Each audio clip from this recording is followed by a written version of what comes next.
Hello everybody, welcome back. I know it's been a while since our last battle report and also update, but we're going to continue here with bolt action.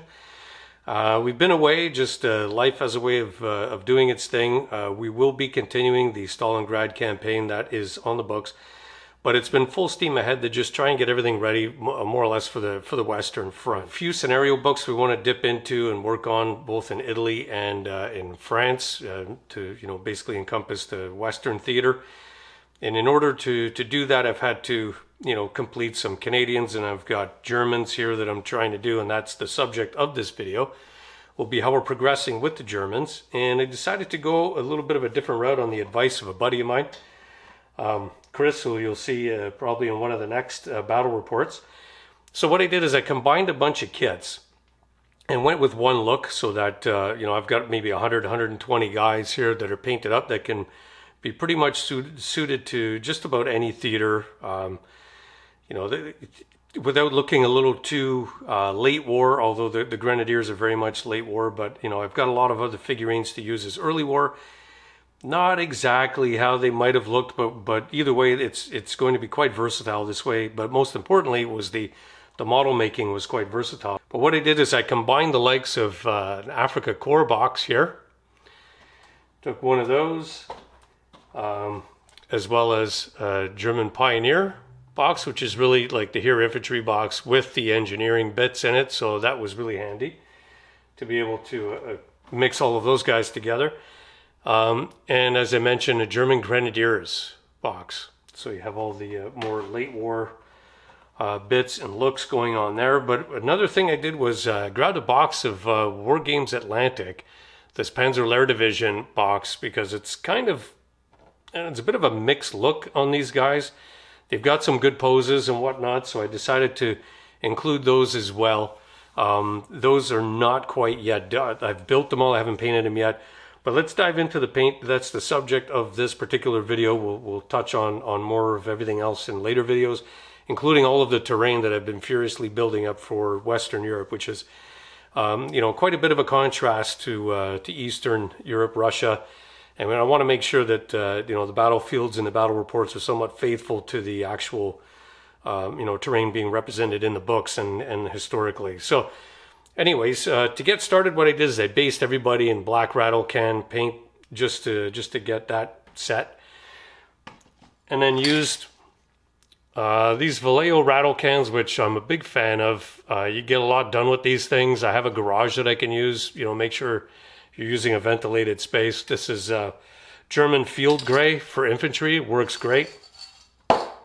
And then what I did is I chose these colors to go over the bits, like for the boots, knife sheaths, glasses, all of the steel bits on the weapons. I used this black and used this English gray here, this AK English gray, to try and sort of dry brush and edge highlight all of the black bits, just a little bit, not too much. The rifles, as I used on the Canadians, I'm a fan of this dark rust here by AK. It kind of gives a warm wood look. For the dry brushing of the uniforms on the field gray, what I did is I used this Vallejo green gray. And I believe I also used that on the Canadians. But what I did is I mixed in some gray green from AK. It's a little bit brighter. And I was able to, I actually hit them twice with the dry brushing, before a wash and then a little bit after the wash, just to pick out those details. I thought it worked pretty good. And we'll get a look at the figurines in a second. The flat earth, something else I used that for was for the shovel handles, the entrenching tools. I used this color here, and I thought that came out pretty good. This leather brown here from Vallejo, I use this on some of the canteen packs, water bottle, etc. So that leather brown. And what I use on the uniform strapping was the Citadel. Not many Citadel colors got used in this process, but I definitely used a Rhinox hide here for the infantry, like the uniform straps and the packs on the front, the pouches. I use this. This khaki gray here for the main pack. on the soldiers. I used that, and they got hit with a highlight of decomposed flesh from AK here. So for all of the tunics and the helmet covering, I used decomposed flesh there from AK, and then I used a mixture of these two for the camo, and that's Gunship Green by AK and Chocolate Brown from Vallejo. And then to round it out with the flesh, I used an ivory paint just to color all the flesh bits, and then went over that with this contrast paint here, Guilliman Flesh, and then just dry brushed in a mixture and or either one of these basic skin tone by AK and this tan flesh by Army Painter. That pretty much covers everything except the basing. What I did was I used burnt umber here from AK to color the bases. I washed that up with Army Painter's strong tone here. The wash that I used on everything else, the whole miniature except for the flesh bits, I used Nuln Oil from Citadel here. I find it a very good wash, and I washed all the miniatures with that. So we can take a look at some of them, see how they came out. Like I said, you'll see bits from different kits here. Okay, so you can see here's a rifleman that I painted up. He's got his grenade there in the front. You see the different packs and personal gear with the colors that I chose, and the small, of course, I use a little bit of silver. Lead Belcher also from Citadel, just to pick out, and also like I think it's a chainmail. It's more of a bright silver. I used two of them just to try and pick out the details.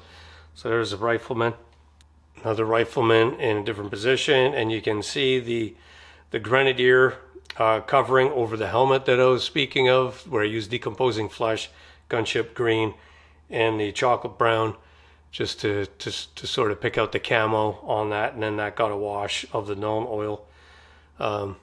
So there you go. And I think most of this guy, he's also mostly grenadier bits, if you know, could be Afrika Korps in there. Here we've got an LMG soldier, or you can see the gun, the bullet belt being fed into the LMG there. Again, you know, going with the same sort of finish. And to be perfectly honest, I can't really tell you. And that's what Chris told me, is that you can't really tell the difference between the, you know, immediately. I mean, you know, to the trained eye, you could probably see which bits are from the Afrika Korps kit, you know, and from the kit that they used at the time. But for the most part, I think all the kits mixed up pretty good, and I'll be able to get by with them in all theaters, except for, of course, Africa. But here's an officer. Slap the Iron Cross on there, and you know, same mixture of details. I thought these guys came up pretty good, and so far I've got about 50 or 60 dudes painted up, which is probably more than enough, but I like to have every option available without really having a proxy, especially for these battle reports, as I really want them to, you know, to have as much of a polished look and feel as possible that we can have. So we've got the SMG on this fella here, and then another fellow with an SMG, and he's got the PPSH there, picked up from the Soviets. He's going to be making good use of it. Here we've got a dude with a Panzerfaust. So I've got quite a few of those, but again, much like the Canadians, what I try to do is get most of the riflemen done the first go around. And you know, here you can see another one, very similar position to the first guy. So just trying to get through all of these, and I think they're coming out pretty good. Last but not least, here we've got the SDG assault rifle. Made sure to build and paint up enough of these guys to make sure I've got enough should the need arise. I know they don't get too many of them in the list, but there are a couple of options where you can sprinkle them around. So I want to make sure they showed up. So again, I'm pretty pleased with the paint scheme I settled on. I do have some transfers on the way for these guys, and again, it's going to be a little bit of a pain in the neck because it's fiddly, but I was able to pull it off with the Canadians without losing too many of them, and it worked out good.